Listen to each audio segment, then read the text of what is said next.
The little digital Dyson DC49 is done, refurbished and ready to rock again, and we get to actually use a Dyson DC49 despite me having gone through two of them so far to bring you something along these lines in this video, and I shall tell you the pros and the cons of this machine and why it's a flipping big shame they didn't persevere with the old mains powered digital motors. Let's have a look.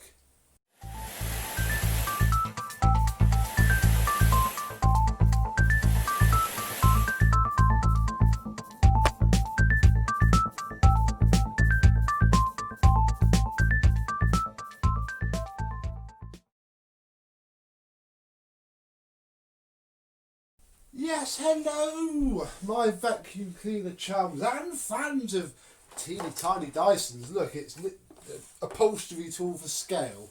I don't have a banana, my phone case. Here you go, the Xbox 360 controller for scale. It's Diddy, obviously the same design as Dysons of yore, but this one has the digital motor inside. But apart, if you didn't know that, it would just be an ordinary cleaner. So let's have a look at the ordinary cleaner side of it, and then we'll get into the cool stuff. And it is quite a decent little cleaner, really. Like I say, we had the floor head. It now spins very, very smoothly. It was completely gubbed up. It's missing its black strips. This floor head is from the era when the Dyson just didn't know how to do carbon brushes. Obviously nowadays they are slanted at an angle, and well, my V11 one is still perfectly fine, but it's okay without them. The owner's not going to care. It's air driven, and we have the little valve here, and again the turbine was full of fluff completely. It's the same, pretty much the same head as I use in the cordless ones, just obviously air powered and not mains powered.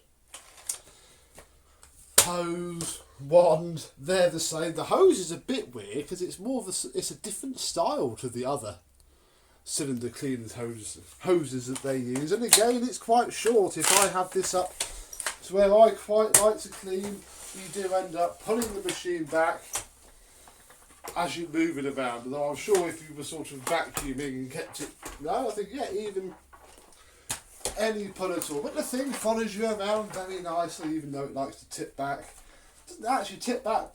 It weevils itself fairly well. I don't think this is, no, it's not one of the self-righting vacuum cleaners. But hey ho. Obviously don't kick your cleaner too much. Let's have a look-ish at the machine itself, which is 1,000,000% cleaner. And I've used it quickly as well. The bin was full of fluff again, pure death by DIY this, but obviously not complete death because it still runs. Filter washed out very nicely. In there is now spotless.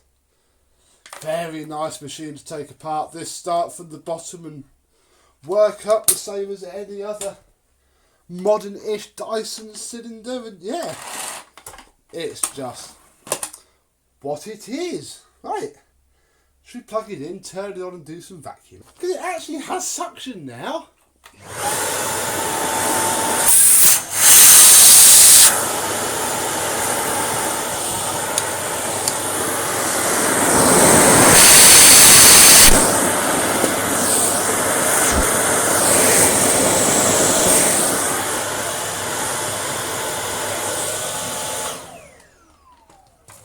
It's got nice little bit of suction. Obviously you can't clamp it down because it has the same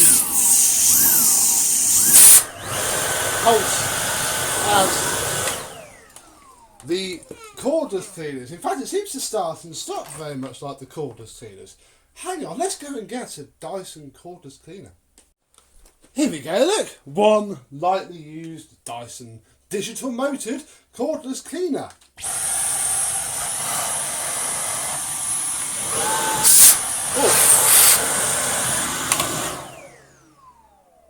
No contest there on suction. Let's put this thing on boost. I have a couple of seconds left.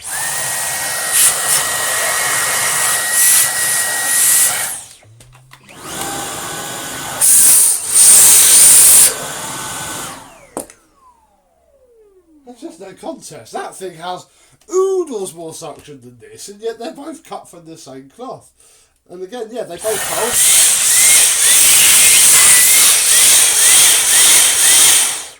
But obviously this one tells me that it's blocked, and that doesn't.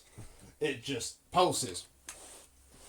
Yeah, pretty cool. Let's pop this back on, and I shall move out the way as well.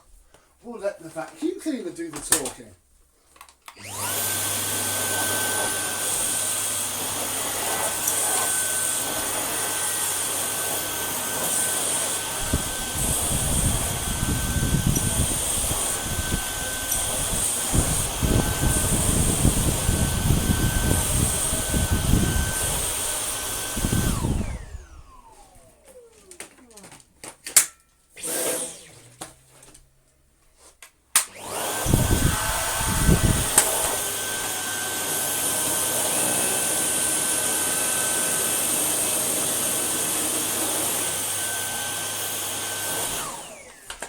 I know the suction's probably not come a long way, but the floor tools and the way it works certainly have.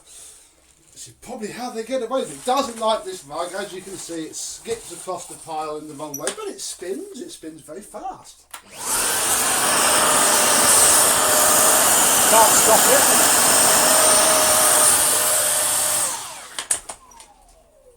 I'd say that's pretty good. Certainly as good as it's ever going to be, but again it runs, which is more than can be said for the other ones. Now if you remember, we had blown components off the motor, and the air coming from this gets very hot. The filter is not clogged. It feels the same heat when the filter's out. It just runs really hot, bless it. And again, I think that's probably what's killed them all off. And as for why Dyson didn't persevere with their digital motor, it's a bit of a shame, and it's probably the same sort of bit of a shame that they didn't progress with their cars, because that would have really progressed the battery tech in these. Once they know how to make a car do 300 miles off of a charge, they can make these run for years. But they seem to have only continued the digital motor. Oh look, we can do a fancy shot while I have my little rant.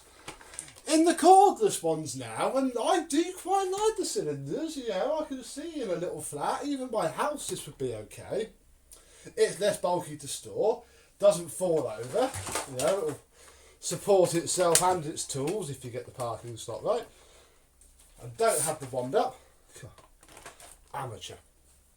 Yeah, it's a bit of a shame that they don't seem to be doing digital motors in corded machines anymore. But I'd imagine that if these started failing everywhere and weren't very popular, that's probably why they just canned it. So there we go, a little bit of Dyson history, all done and ready to go back to its owner, who I'm sure is waiting lovingly for it and is going to fill it back up with dirt once more. I would love one day. They perhaps a little bit too expensive for me. Obviously I was looking at £100 to put a motor into one. I've seen the machines for 50. So one day we might pick one up, but it's cool, but it's just not cool as in I want one. I like it, but any small Dyson is going to be the same to use, and the ones with the brushed motor are probably going to last longer. But that's all a bit of a moot point, because this one is done. I finally show you one working. We have listened to the Dyson digital motor in all of its quick start, quick stop glory. So thank you very much for watching. I hope you've enjoyed, and I will see you soon. Bye bye.